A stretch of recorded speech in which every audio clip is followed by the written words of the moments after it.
Blessings and welcome everyone. Just a reminder before we begin. Your rising sign horoscope will give you additional clarity as to how a great deal of your sun sign horoscope may show up, and your moon sign horoscope will give you the less prominent side story that'll also be playing out for this 2-week period. Remember, horoscopes serve best when observed, like a weather or traffic report. You have influence over all outcomes with your thoughts, actions, choices, and deeds. Use the information that presents to help you make the highest choices for the highest outcomes. If you wish to schedule any of my services or like access to more content via my Patreon, follow the links below or go to my website, integrativemysticism.com. Hi there, Scorpio. It's time to have a look and see what is going on when it comes to your final week of February 2021.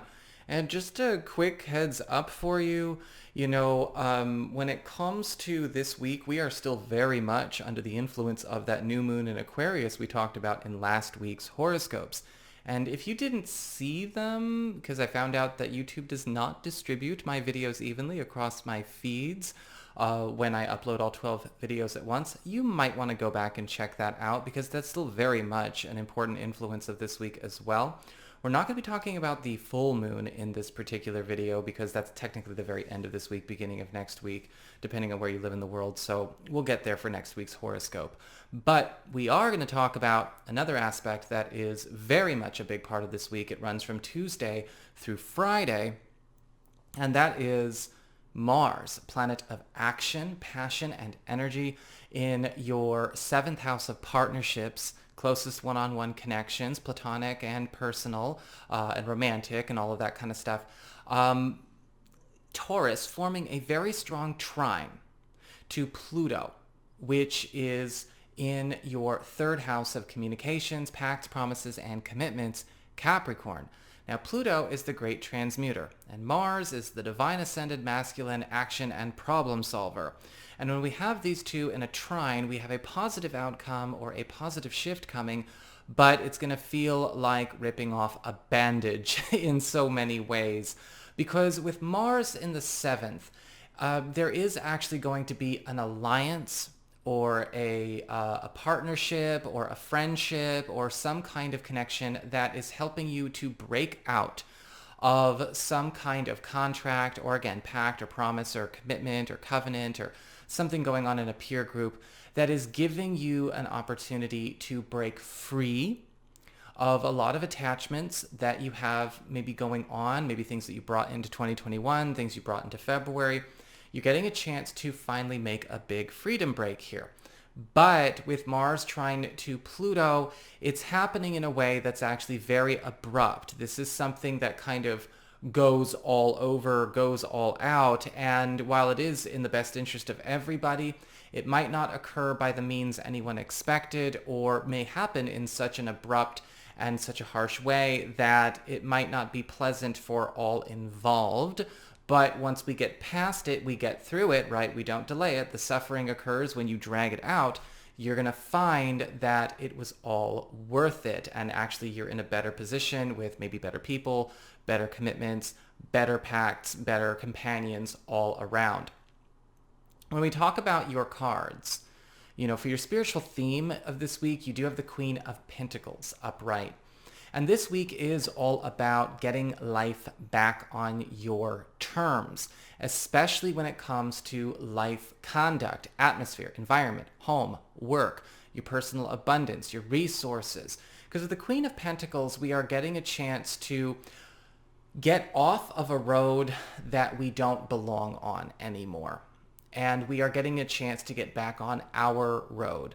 Now, whether we have been maybe prospering on somebody else's road, we've been living somebody else's life, we've been doing things according to other people's rules, the Queen of Pentacles is a self-made energy, and so it's also a self-realized experience. A lot of you Scorpio people are going to be finding that you're getting a chance to do things your own way. You're getting a chance to have things your own way, whether it's custom shifting the way you work or changing things in your environment, maybe changing the direction a certain relationship or several relationships or friendships or family situations are going.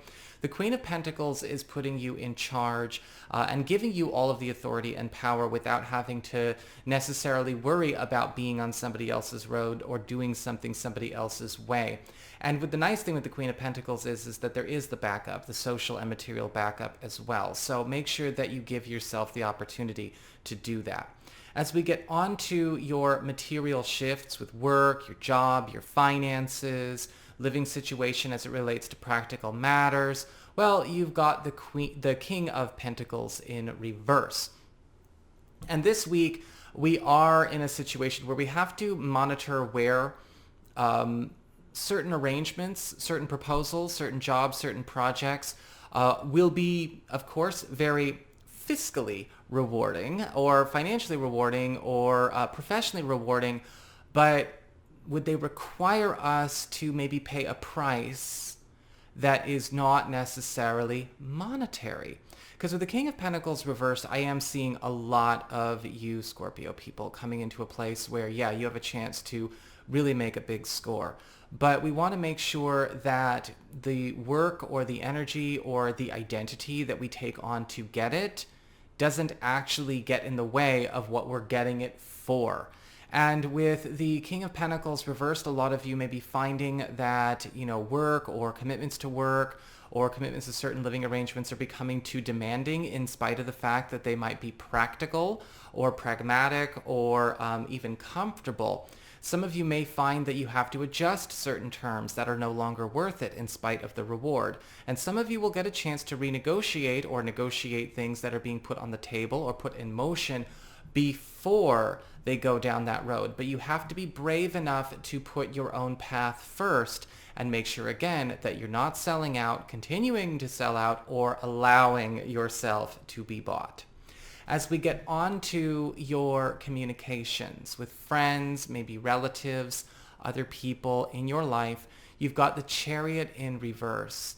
And it does look like a division of roads is occurring across a lot of your personal communities. And that's okay. Like, that refinement of the tribe was always on the table for the, February, March, and April period of this year.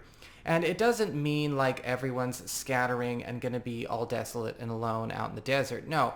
But what's happening with the Chariot card reverse is you are seeing a lot of divisions going on from timelines, from roads that, again, you don't belong on and that other people might not belong on. And you may be finding that certain friendships, family relationships, again, arrangements within your circle, maybe even, romantic relationships to a certain degree, are all coming up to be assessed in this way. Everyone is dividing, but not dividing all at once. I think that this is going to be throughout the course of this next week, maybe two. The Chariot reversed is putting you on your road, but you have to accept where your road is not on another person's road. And they have to accept where your road is not, their road is not on your road. Everyone's getting a big rearrange. This could be a lot for some people to handle, especially if they had never really given this kind of thing very much thought. So be patient, but also stay committed to what you know to actually be true in your heart and true to yourself. And remember that those that are truly complementary, compatible matches, those that are already on your road, those are already on your journey with you, will stay with you. But those who are not on your journey with you need to get on their journey. And if you're on somebody else's journey, you need to get on yours. As we get on to your challenge this week, you do have the Six of Swords upright, and it is all about leaving familiar territory. With the Six of Swords, a lot of you are going to be finding that you are getting a big break, a big freedom break, like we talked about with Mars trine Pluto, where you're going to need to be okay with stepping into the unknown, maybe even abandoning a comfort zone or something that may have actually been very easy for you to keep going on that was also blocking you from a sense of fulfillment, a sense of satisfaction. With the Six of Swords, your challenge is to allow yourself to transition from something that may also not want to let you go. With the Six of Swords, going and getting back on your own road, going and getting back on your own path, going and getting back on your own original life's function is something that can feel like stepping into the unknown if you haven't been doing it for very long, or you haven't spent a lot of your life doing it for a very long time. Trust. When it comes to love and romance and partnerships, you've got the Ace of Swords in reverse, and this can indicate that there's going to be a need to, I feel like a lot of you Scorpio people are going to have to start being a bit more forthright with helping to correct some kinds of misunderstandings that may be coming to an existing relationship or maybe even a new potential partnership, so that things can move forward in a much more smooth way. Because with the Ace of Swords reversed, what I'm actually seeing here is a lack of getting in sync with one another. And it does not have to be the end of the world. It really doesn't.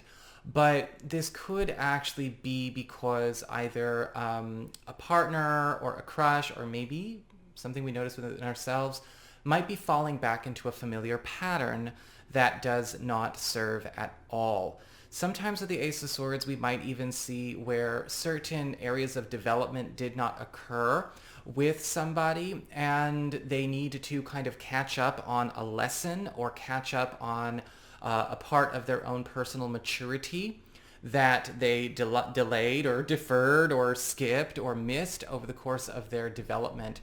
And this is going to be a big topic of this week. Now, the good news is that once this is flipped right side up, because with the Ace of Swords reversed, you can always flip it right side up, you can actually get this this coupling or get this relationship on the right terms. But we have to first come to an agreement and come to terms with the fact that it is not on the right terms right now. There's something that is janky. There is something that is off. A lot of rewriting, a lot of overrides are also going to be going on at this time. This may actually help a budding relationship, a new relationship, stay on the right track or get on a better track. And for existing relationships, this is going to change a lot of how you and a partner can relate to each other in a way that is more honest and more consistent and in sync. But we have to fix what is out of sync first, because if people are not reading each other, if people are not respecting what's going on, or people have not really learned their own lessons and their own development, it's going to be very hard to move forward however we move forward.